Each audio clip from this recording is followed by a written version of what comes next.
कृपया जो श्रद्धालु एवं स्नानार्थी संगम क्षेत्र में स्नान कर रहे हैं जल्दी स्नान कर घाटों को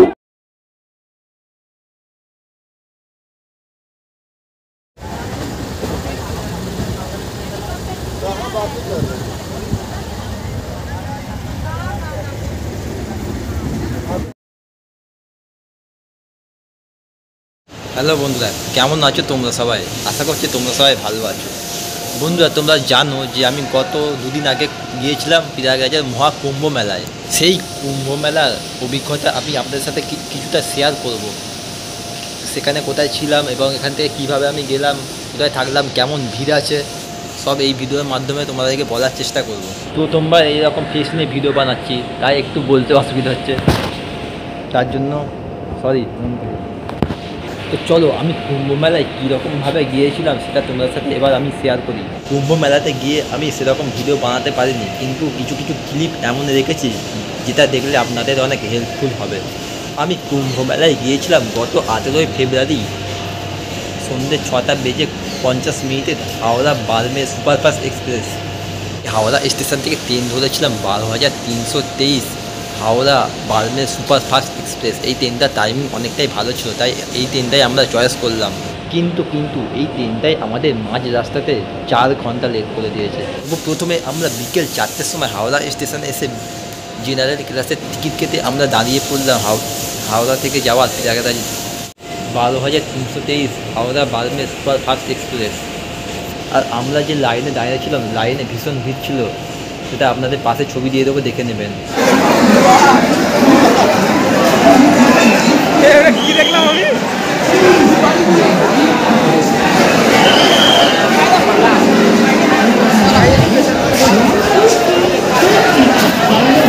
এত লাইন দেখে তো আমরা একদম ব্যর্থ হয়ে পড়েছিলাম, ইচ্ছা হচ্ছিল যাবোই না। এক সময় আমরা বাড়ি ফিরে যাওয়ার জন্য স্টেশন থেকে বাইরে বেরোতে যাচ্ছিলাম, কিন্তু একবার হঠাৎ মনে পড়লো গিয়ে দেখে আসি কেমন ভিড়। এই মুহূর্তে দেখলাম বেশিরভাগ মানুষ স্লিপার ক্লাসের মধ্যে উঠে পড়ছে, তাই আমরা এই পরিকল্পনা নিলাম যে আমরা স্লিপার ক্লাসে জার্নি করব। তাই আমরা জেনারেল ক্লাসের টিকিট নিয়ে উঠে পড়লাম স্লিপার ক্লাসে। সরি, আমি বাড়িতে ছিলাম না, আমার বাইরে কিছু কাজ ছিল। স্লিপার ক্লাসে ওটা মাত্র সঙ্গে সঙ্গে একটি বসার সিট পেয়ে গিয়েছিলাম। আর স্লিপার ক্লাসের ভিড় কেমন ছিল সেটা তোমাদেরকে অবশ্যই দেখাবো। আর বেশিরভাগ ভিড়টাই হয়েছিল গায়া জংশন থেকে।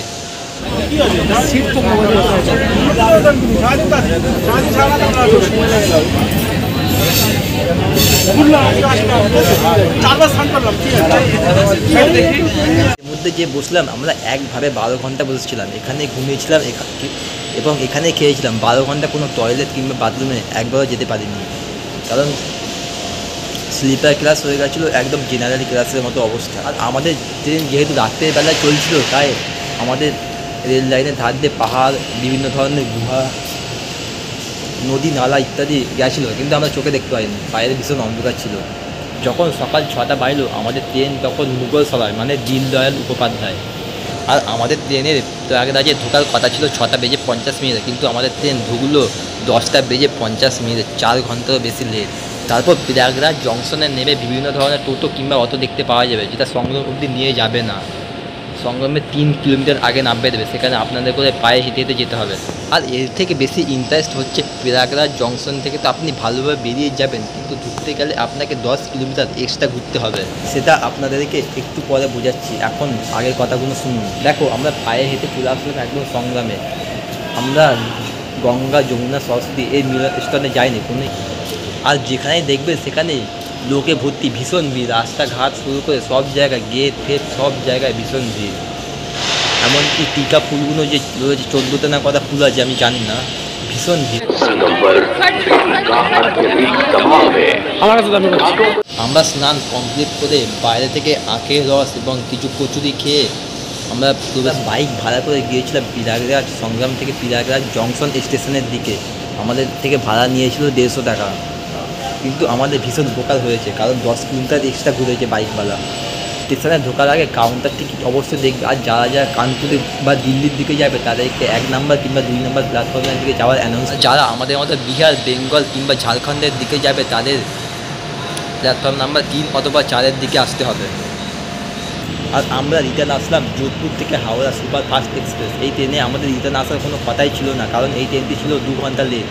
আর এই ট্রেনেও আমরা 250 টাকাতে জেনারেল টিকিট কেটে উঠে পড়েছিলাম স্লিপারে, কারণ স্লিপারে ভীষণ লোক উঠে জেনারেলের মতো অবস্থা করে দিয়েছে একদম।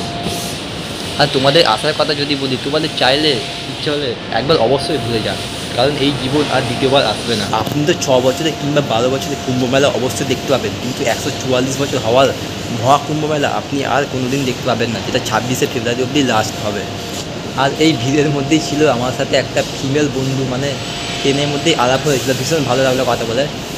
আমি পাশে ছবি দিয়ে দেবো, দেখে নেবেন। ব্যাস, আর কিছু বলবো না। আমরা বাড়ি পৌঁছালাম আমাদের 6:10 1 ঘন্টা লেটে। ভীষণ ভালো লাগলো মহাকুম্ভ মেলায় ঘুরে, আপনারাও আসতে পারেন।